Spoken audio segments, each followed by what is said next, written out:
Hello friends, welcome to my channel Learning Electronics. In this lecture, we are going to study half wave control rectifier with RL load and freewheeling diode. In the last class, we have studied the half waving concept and the need of using freewheeling diode in the half wave control rectifier with RL load. So before starting the video, please subscribe my channel and also press the bell icon so that you can get more updated videos from here. Now we will understand the working of half wave control rectifier with RL load and freewheeling diode. The operation of the half wave control rectifier with RL load and freewheeling diode is divided into two modes of operation. First mode is called as conduction mode. Second mode is called as freewheeling mode.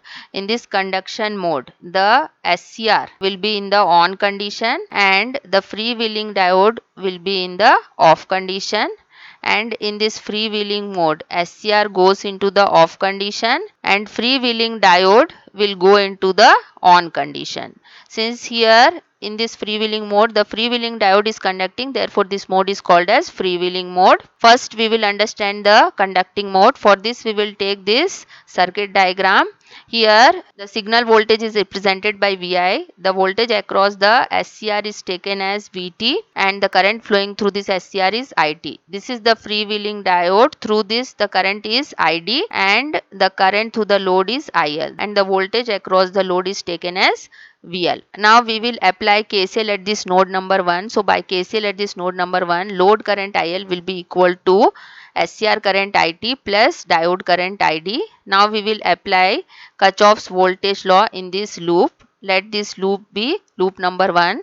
So by KVL in the loop number 1, we will get input voltage Vi is equal to thyristor voltage or SCR voltage Vt plus load voltage VL. So the conduction mode is always understood in the positive half cycle of the AC input voltage. So during the positive half cycle of the AC input voltage, which goes from 0 to pi, what happens?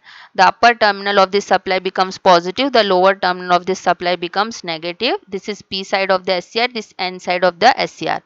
This positive will go here. So P side will be positive and N side will be negative. Therefore, this SCR will go into the forward bias condition. Now, this negative of this supply go to the P side of this freewheeling diode. Therefore, this diode goes into the reverse bias condition. As soon as this diode goes into the reverse bias condition, it goes into the off condition and it will act as open circuit. Now the SCR is in forward bias condition and at omega t is equal to alpha, which is called as firing angle, a gate pulse is provided at the gate terminal of this SCR to turn on this SCR. So as soon as the gate pulse is provided at omega t is equal to alpha to the SCR, this SCR goes into the on condition and it will act as short circuit.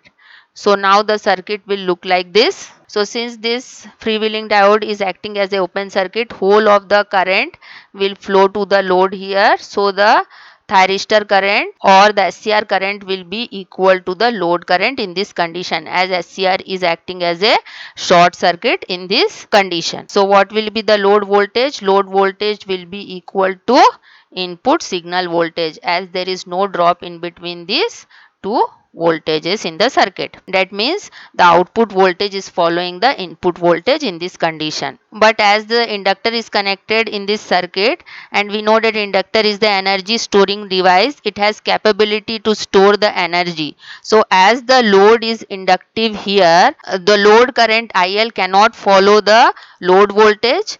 Here we have seen that the load voltage is following the input signal voltage, but the load current cannot follow the load voltage here because inductor is a device which opposes the change in current through it. Previous class we have studied the half wave control rectifier using resistive load. So in the case of resistive load, the load current also follows the load voltage. Since this inductive load opposes the change in current through it, the load current slowly increases from 0 to peak value. Now this will be the polarity of the voltage across the resistor and this will be the polarity of the voltage across the inductor in this condition when SCR is on and freewheeling diode is off. When we take the condition of omega t is equal to pi, at omega t is equal to pi, what happens? The signal voltage becomes 0 in this condition. So when the signal voltage is 0, the output load voltage will also become 0. But since the inductor is connected here, and inductor is a energy storing device, it maintains the current through this divide in the same direction as the signal voltage was maintaining. That means in this direction the current was maintained. So in the same direction the current will be maintained when the Vi becomes 0 at the instant omega t is equal to pi, and at this instant omega t is equal to pi the current reaches its maximum value. Next mode is freewheeling mode. This mode of operation is always studied in the negative half cycle of the AC input voltage, which grow from pi to 2 pi. So during the negative half cycle of the AC input voltage, what happens? The upper terminal of the supply becomes negative and the lower terminal of the supply becomes positive. This positive will go to the P side of this diode. Therefore, this freewheeling diode will go into the forward bias condition, due to which it starts conducting. That means in this condition the freewheeling diode will be on. But if we take this SCR, this is negative, this negative will go to the P side of this SCR, and here it will become positive. Therefore this SCR go into the reverse bias condition. So whenever the SCR goes into the reverse bias condition, it stops conducting. That means it will go into the off condition due to natural commutation or line commutation. So in this condition SCR will act as open circuit and freewheeling diode will act as short circuit. So now the current through the SCR IT will be equal to 0. Here circuit will be disconnected from this load and this freewheeling diode circuit. Here the diode current will be equal to load current in this condition. Now the polarity of the voltage across the inductance will be reversed as shown in the figure.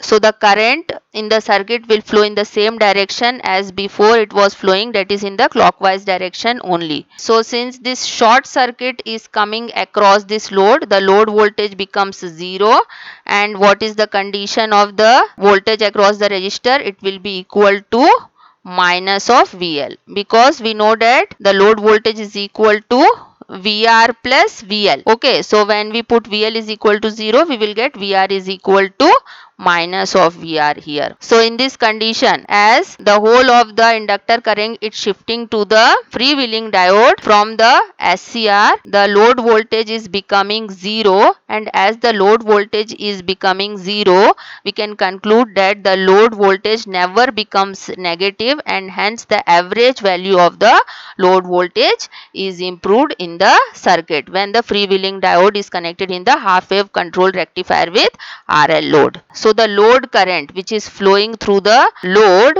flow after omega t is equal to pi also for some time, depending on the value of the inductance connected here. So if the value of inductance is large, then the capacity of storing the energy of this inductor will be large.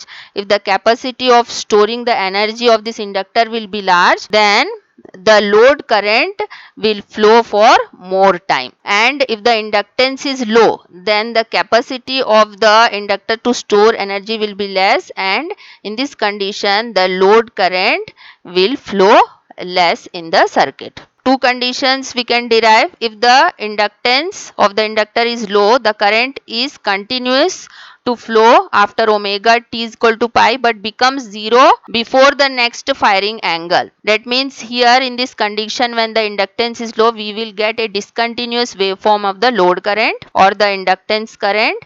If the inductance is high, in this condition current continues to flow after omega t is equal to pi also, but does not become 0 before the next firing angle. Okay, so here in this condition, when inductance is high, we will get continuous waveform of the load current. Now we will understand the working of half wave control rectifier with RL load and freewheeling diode with the help of waveforms. So this is the input signal waveform which is represented by Vi. As you can see, it is a sinusoidal input signal.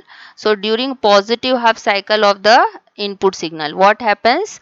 The SCR goes into the forward bias condition and diode goes into the reverse bias condition. So diode will not conduct in this condition. SCR will go into the forward bias condition, and at omega t is equal to alpha, that is at firing angle, the SCR is given the gate pulse at the gate terminal of the SCR. Therefore the SCR will start conducting after this instant. So from here to here it will be on. So when the SCR is on, that means the whole of the input voltage will come across the load. Therefore in this condition the output voltage VL will be equal to VI. So whatever be the signal waveform, it will come across the output as signal. As you can see here, the waveform shape is same after omega t is equal to alpha here. At omega t is equal to pi instant, the input voltage Vi is becoming 0 here. So the output load voltage is also become 0 as the input is following the output here. So after omega t is equal to pi during the negative half cycle, what happens during the negative half cycle? The SCR will be in the reverse bias condition, due to which it will off due to line commutation. Okay, so it will act as open circuit. So during the negative half cycle, the diode will go into the forward bias condition and it will starts conducting. So as soon as it will start conducting, the voltage across the load will become 0 and it will remain 0 till the next instant of firing, that is at 2 pi plus alpha. The SCR will be fired again by giving the gate pulse. Now we will understand the waveform of the load current or inductor current. As I have told you, whenever the inductor of low inductance is used, then at that time we will get discontinuous load current as shown in the figure. So because this low inductance has low energy storing capability, the load current will go to 0 value after some time, as you can see. So again when firing angle is given, again the load current will increase to the peak value, then it will go to the low value as the inductor loses its energy to the source. Now when high inductance inductor is used in the circuit, at that time the load current will be continuous as shown in the figure. Okay, so it will never goes to 0 value. It will start from 0 and reaches a maximum value, then it goes to a minimum value, then again it goes to the maximum value, then again it reduces to a minimum value. It never goes to a 0 value because of this high inductance inductor connected across the load. Now we have studied that load current is equal to the diode current plus SCR current. So when SCR is fired at omega t is equal to alpha, at that time the SCR goes into the on condition. What we have studied, the load current is equal to the SCR current IT. That means whatever be the load current, that will be the SCR current. So same waveform we will get here. Now at omega t is equal to pi, what happens? As the negative half cycle come, SCR goes into the off condition and a freewheeling diode goes to the on condition. So in this condition the load current will be equal to the diode current. So whatever be the load current, that will be the diode current here. So same waveform will come here also. In that instant the thyristor current will go to 0. Okay, we are talking about thyristor current here. So thyristor current will be equal to 0 and here the load current will be equal to the diode current. So this will come here. Now again when the thyristor or SCR is triggered at omega t is equal to alpha, at that time what happens? Again the load current becomes the SCR current. Therefore the same waveform of the load current will come here across the SCR also, and the diode is off in this condition. Therefore the diode current will be 0 in this condition. Now we will go after omega t is equal to 3 pi. SCR will go to the off condition because of this negative half cycle. So SCR will go to the off condition. So the SCR current IT will be equal to 0 in this condition, and whatever be the load current is equal to diode current in this condition. So now we will see the last waveform, that is voltage across the thyristor or voltage across the SCR, which is represented by Vt. We have studied this equation. Vi is equal to Vt plus VL. That means the summation of this Vt waveform, VL waveform will be equal to Vi. So whenever we sum up both these waveforms, we will get the signal waveform only. So whenever the SCR is off condition, at that time the whole of the input voltage will come across the SCR. That means in this condition the Vt will be equal to Vi. So here also Vt will be equal to Vi. Here also Vt will be equal to Vi. Here also Vt will be equal to Vi. So after the SCR get triggered, that means it go into the on condition, the load voltage will be equal to the Vi. Here also load voltage is equal to Vi. Here also load voltage is equal to Vi. Therefore, if you see both the waveforms, total input voltage is equal to load voltage plus SCR voltage. So hope you have understood the topic. Thank you very much for watching, and please do subscribe my channel for more updates.